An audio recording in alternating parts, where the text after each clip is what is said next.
Baiklah, Assalamualaikum warahmatullahi wabarakatuh. Kami dari kelompok 2 akan mempresentasikan hasil diskusi kelompok kami yang berjudul Asuhan Keparatan Teoritis Epilepsi, di mana beranggota 12 orang. Yang pertama Surya Oktaviani, yang kedua Zazila Malika, yang ketiga Revi Anggela Yolanda, yang keempat Apriza Devina, yang kelima Asih Sapitri, keenam Bismilda Putri Susanti, yang ketujuh Monika Restu Vanessa, ke-8 Dimas Aulia Norman, 9 Casey Febriani, 10 Suci Sri Murni, 11 Diva Sapitri, dan 12 Okta Jahyani, yang mana akan dibacakan oleh Suci Sri Murni. Kepada Suci dipersilakan.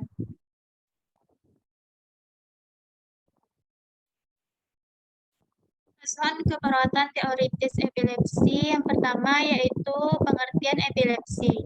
Merupakan salah satu penyakit neurologis yang utama. Pada dasarnya, epilepsi merupakan suatu penyakit susunan saraf pusat yang timbul akibat adanya ketidakseimbangan polarisasi listrik di otak.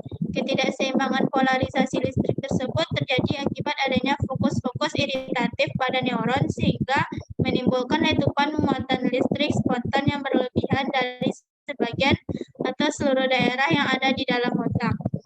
Epilepsi sering dihubungkan dengan disabilitas fisik, disabilitas mental, dan konsekuensi psikososial yang berat bagi penyandangnya. Sebagian besar kasus epilepsi dimulai pada masa anak-anak. Lanjut.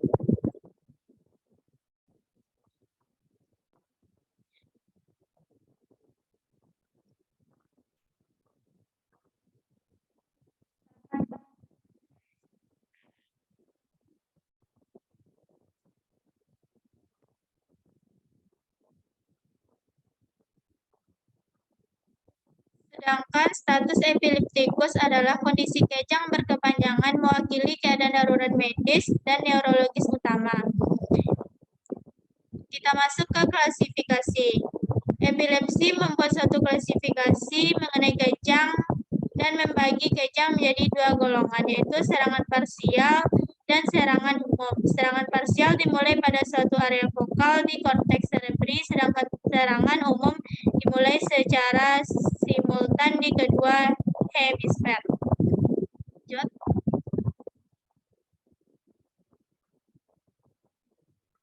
Etiologi.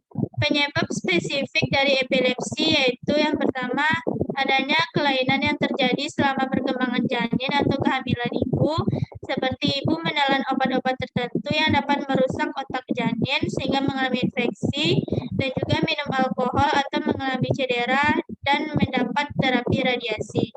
Yang kedua, kelainan yang terjadi pada saat kelahiran seperti hipoksia, kerusakan karena tindakan, dan trauma lain pada otak bayi. Yang ketiga, penyebabnya yaitu cedera kepala sehingga dapat menyebabkan kerusakan pada otak, dan juga radang atau infeksi seperti meningitis atau radang otak. Yang kelima yaitu penyakit keturunan seperti fenilketonuria, sklerosis tuberose, dan neurofibromatosis. Yang keenam, penyebabnya yaitu karena kecenderungan timbulnya epilepsi yang diturunkan. Terdapat juga epilepsi yang dianggap simptomatik, tapi penyebabnya belum diketahui, disebut epilepsi kriptogenik.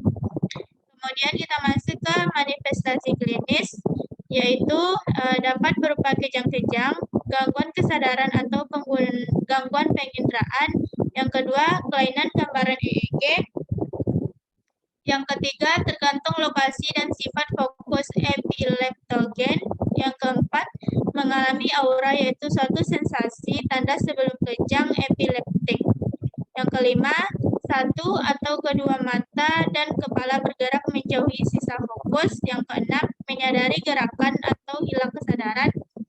Yang ketujuh, bola mata membalik ke atas, bicara tertahan, mati rasa, kesemutan, perasaan ditusuk-tusuk, dan seluruh otot tubuh menjadi kaku. Yang kedelapan, kedua lengan dalam keadaan fleksi, tungkai kepala dan leher dalam keadaan ekstensi.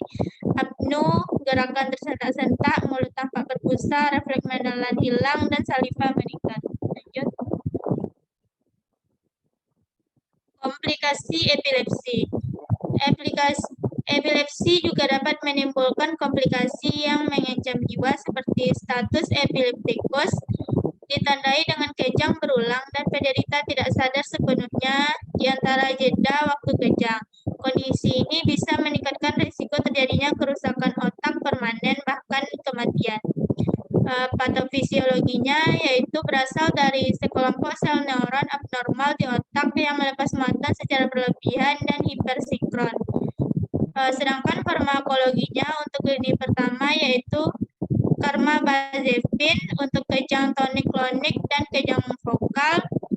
Yang kedua fenobarbital dengan dosis 60 mg per oral dan dinaikkan 30 mg setiap 2 sampai 4 minggu hingga tercapai target 90 sampai 120 mg per hari, dan phenytoin dengan dosis 300 sampai 600 mg per hari.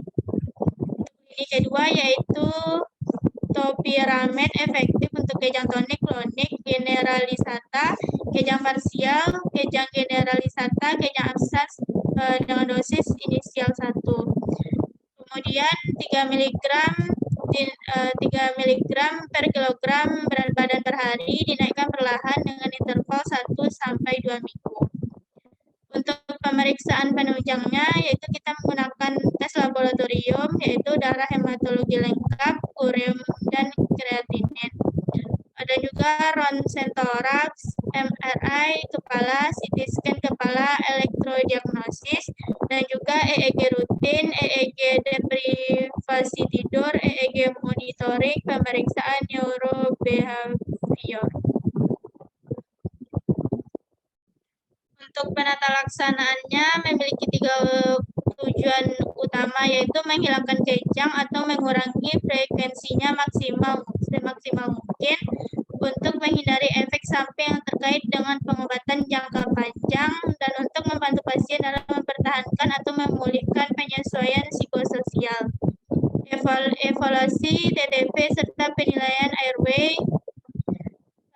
dan lain sebagainya. Lanjut. Untuk laporan kasusnya yaitu dengan anak A lahir di Padang 5 Maret 2017 dengan usia 5 tahun 8 bulan 2 hari. Lanjut.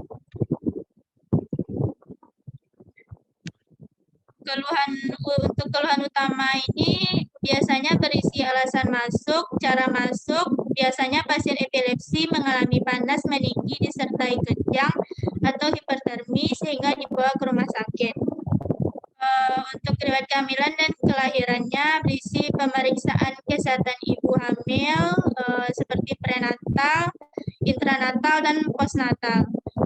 Untuk riwayat kesehatan dahulu berisi tentang apakah ada gangguan tumbuh kembang, penyakit yang diderita, dan yang lainnya. Penyakit yang diderita si kecil seperti batuk, pilek, panas, pernah dirawat, tindakan yang dilakukan penderita pernah mengalami kejang sebelumnya, serta umur berapa saat kejang.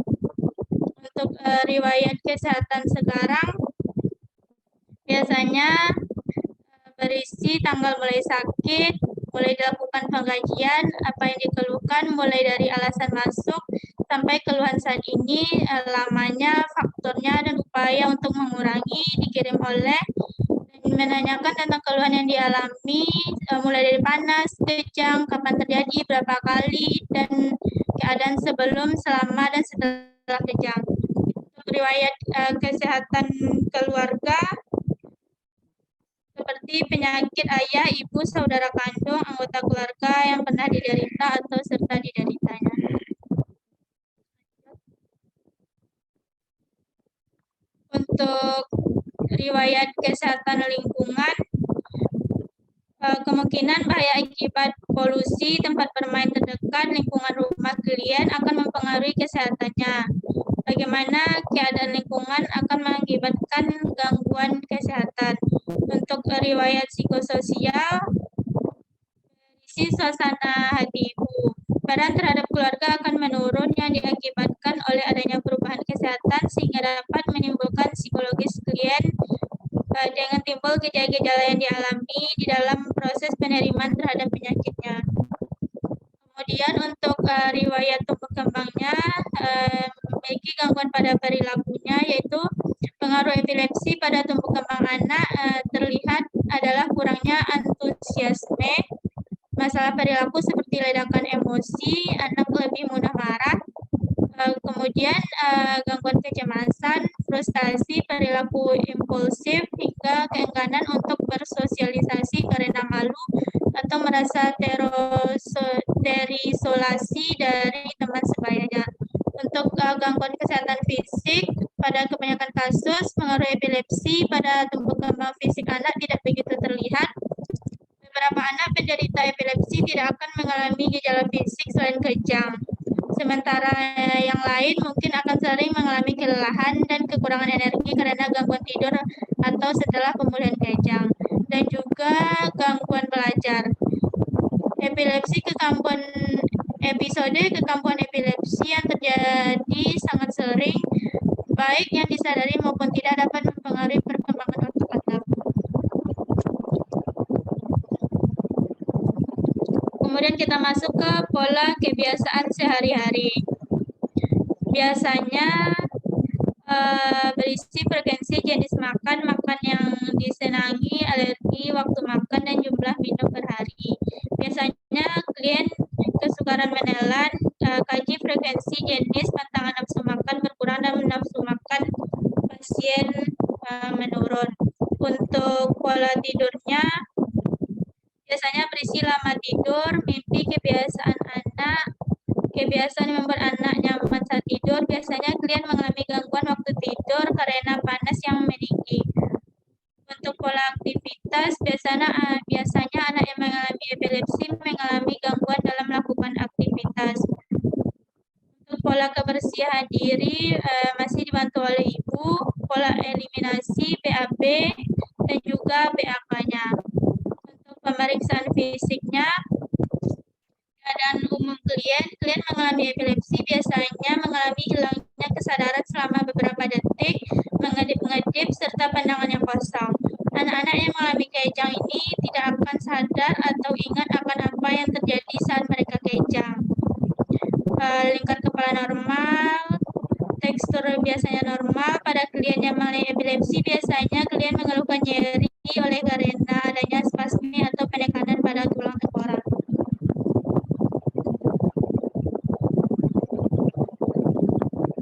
Dan juga pada mata, meliputi ketajaman penglihatan. Telinga, biasanya anak yang terkena epilepsi memiliki telinga simetris dan pendengaran yang normal. Hidung normal, mulut, biasanya pada anak epilepsi mengalami kekakuan pada rahang. Untuk leher, untuk penderita epilepsi ditemukan kaku kuduk pada leher. Untuk dada, kita lakukan pemeriksaan inspeksi palpasi. Untuk inspeksinya, kita lihat ukuran dada, perkembangan dada ke dalam pernafasan. Untuk palpasinya, kita periksa taktil permeatus. Biasanya anak dengan gangguan tumbuh kembang memiliki perubahan bentuk dinding dada. Kemudian kita masuk ke jantung, dilakukan memeriksa jantung dengan cara inspeksi, palpasi, auskultasi. Kemudian kita masuk ke paru-paru, perut. Biasanya pada penderita epilepsi terdapat adanya spasme abdomen, pada punggung, pada ekstremitas. Pada penderita epilepsi biasanya terdapat aktivitas kejang pada ekstremitas. Untuk genitalia, kita lakukan pemeriksaan kulit di sekitar daerah anus terhadap kemerahan atau ruam. Pada kulit biasanya berisi pemeriksaan warna, tugor, integritas kulit, pemeriksaan neurologis. Biasanya pasien epilepsi mengalami gangguan ketika aktivitas sel saraf di otak terganggu sehingga menyebabkan kejang.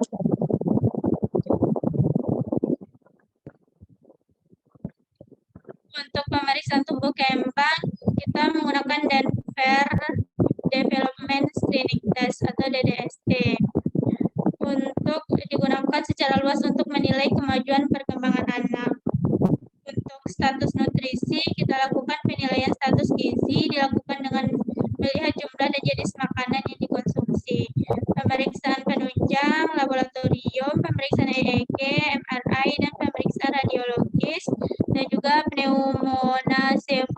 tomografi. Penata laksanaan memiliki 3 tujuan utama, yaitu menghilangkan kejang atau mengurangi frekuensinya semaksimal mungkin, dan juga untuk menghindari efek samping yang terkait dengan pengobatan jangka panjang, dan untuk membantu pasien dalam mempertahankan memulihkan penyesuaian psikososial. Analisa data biasanya berisi data subjektif dan objektif pasien epilepsi. Daftar diagnosa keperawatan yang mungkin muncul pada epilepsi yaitu resiko cedera berhubungan dengan kegagalan mekanisme pertahanan tubuh, kemudian yang kedua hipertermi berhubungan dengan dehidrasi, yang ketiga yaitu bersihan jalan nafas tidak efektif berhubungan dengan sekresi yang tertahan. Yang pertama yaitu resiko cedera berhubungan dengan kegagalan mekanisme pertahanan tubuh. SLKI-nya diharapkan tingkat cedera menurun, SIGI-nya yaitu pencegahan cedera. Kemudian yang kedua yaitu hipertermia berhubungan dengan proses penyakit. SIGI-nya yaitu SLKI-nya yaitu diharapkan termoregulasi membaik. Untuk SIGI-nya manajemen hipertermia. Kemudian yang ketiga yaitu bersihan jalan nafas tidak efektif berhubungan dengan sekresi yang tertahan. Untuk SLKI-nya diharapkan bersihan jalan nafas meningkat. Untuk SIGI-nya manajemen jalan nafas. Untuk implementasinya disusun secara sistematik. Selanjutnya, tindakan tersebut diterapkan dalam tindakan yang nyata, terpadu guna untuk memenuhi kebutuhan untuk mencapai tujuan yang diharapkan. Untuk evaluasi, yaitu penilaian terakhir keperawatan didasarkan pada tujuan keperawatan yang ditetapkan. Biasanya berisi tentang bagaimana pengaruh tindakan yang diberikan, apakah mengurangi gejala yang dialami klien atau tidak. Yaitu kita menggunakan SOAP, yaitu data subjektif, objektif, assessment plan. Selanjutnya, mapping epilepsi, yaitu definisi, pemeriksaan penunjang, terapinya, etiologinya, faktor risiko, dan komplikasi yang terjadi akibat epilepsi yang sudah dijelaskan tadi. Untuk pathway-nya yaitu yang pertama faktor predisposisi sehingga menyebabkan trauma lahir, aspiksia, neonatrom, cedera kepala, penyakit infeksi, keracunan, masalah-masalah sirkulasi, dan gangguan metabolisme sehingga terjadinya gangguan pada neuron atau sel-sel saraf sehingga terjadinya pelepasan energi elektrokimia dan juga menyebabkan lepasnya muatan listrik yang berlebihan di neuron saraf pusat dan juga terjadinya pelepasan impuls abnormal secara mendadak dan berlebihan di otak sehingga terjadinya ketidaksinkronan impuls. Dari hal tersebut terjadinya penurunan kesadaran dan gerakan fisik yang tidak teratur sehingga menyebabkan kejang epileptik sehingga kita sebut sebagai epilepsi. Epilepsi dibagi dua yaitu parsial dan umum. Untuk parsial sederhana dan kompleks, untuk umum absens, mioklonik, tonik-klonik, dan atonik. Sehingga untuk kesadarannya kita ambil diagnosanya risiko injury dan juga refleks menelan sehingga terjadi aspirasi. Kita ambil diagnosanya ketidakefektifan bersihan jalan nafas. Untuk aktivitas otot terjadinya metabolisme sehingga suhu tubuh terjadinya permasalahan sehingga kita ambil diagnosanya hipertermi. Adanya konsentrasi O2 dalam tubuh sehingga asam laktat menumpuk. Kita ambil diagnosanya nyeri. Untuk dyspnea jadinya gangguan pola nafas sehingga kita ambil diagnosanya gangguan pertukaran gas. Jadi dapat kita simpulkan epilepsi merupakan salah satu penyakit neurologis yang utama dan merupakan suatu penyakit susunan saraf pusat yang timbul akibat adanya ketidakseimbangan polarisasi listrik di otak. Penyebabnya yaitu kelainan yang